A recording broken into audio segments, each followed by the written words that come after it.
In World War II, the Marine Corps was looking for a better knife than the one that they had, something stronger, more durable. Union Cutlery submitted Marine Combat Knife with a 7-inch blade, a blood groove, double guard, stacked leather washers, and a stamp on the blade, Ka-Bar, Olean, New York. It was the most widely recognized combat knife that was used in World War II. It created the legacy that is Ka-Bar. 1898, two brothers founded Tidioute Cutlery Company in Tidioute, Pennsylvania to make straight razors. In 1902, the company changed to Union Razor. In 1912, it changed to the Union Cutlery Company as the company had progressed into more multi-bladed pocket knives and fixed-blade hunting knives. In 1952, the company again changed its name to Ka-Bar due to the popularity of the U.S. Marine Combat Knife.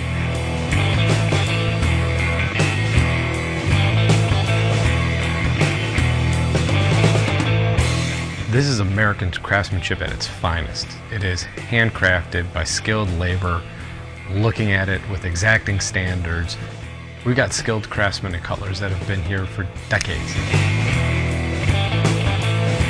The Marine Combat Knife continues to be Ka-Bar's best seller. It is made to the exact same standards that it was back in 1941 and continues to be the cornerstone of our business.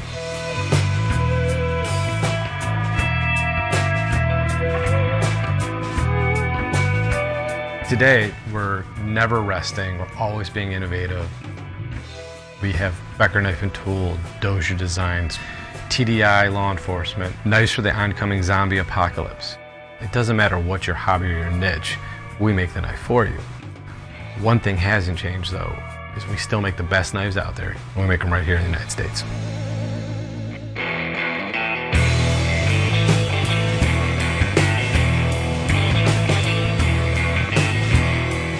Ka-Bar is something that is just weaved in the fabric of American culture.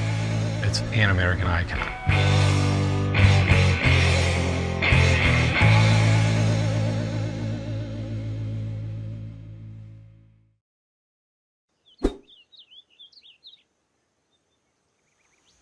I've used and trialed loads of different knives over the years, and we've developed what I believe is the ultimate knife. And this is it. It's taken some work and a lot of production, but I'm really proud of this. It's got a simple Velcro hold to the sheath, pulls out nice and easy, and a very strong stainless blade to it.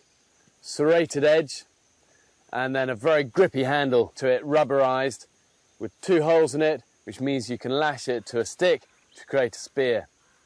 Bottom of the knife, it's got a very heavy duty pommel, acts as like a pounding hammerhead, and then the lanyard has got a whistle for attracting attention. The sheath itself then, and the bottom of it, has a simple watertight clip out fire steel, and that then fits with the blade to create sparks.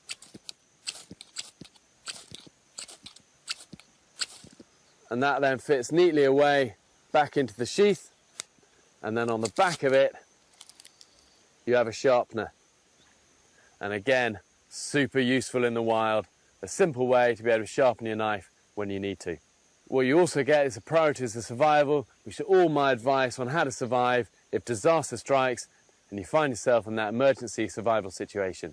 Let's hope you never need it for real. And this really is the knife that I'm most proud of, and Gerber and myself have teamed up to develop what I believe is the ultimate knife. 75 years ago, an American icon was shaped. A nation at war called for more than just a blade. Using surplus files and recycled airplane canopies, Hoyt Buck crafted history.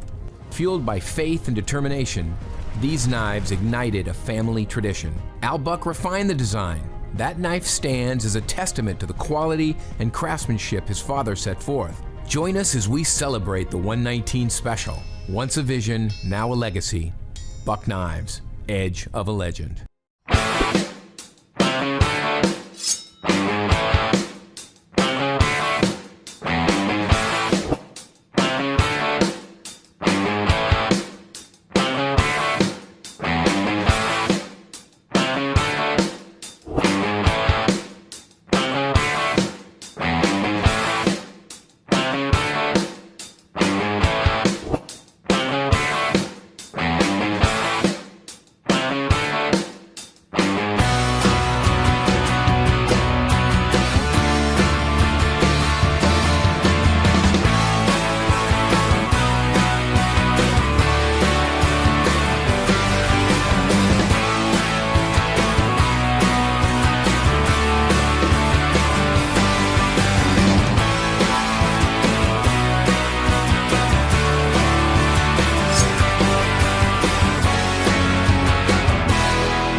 If you're interested in buying one of these products, links to all the products mentioned in this video are in the description down below. If you like and found this video helpful, don't forget to give a like, comment and subscribe. Thank you for watching.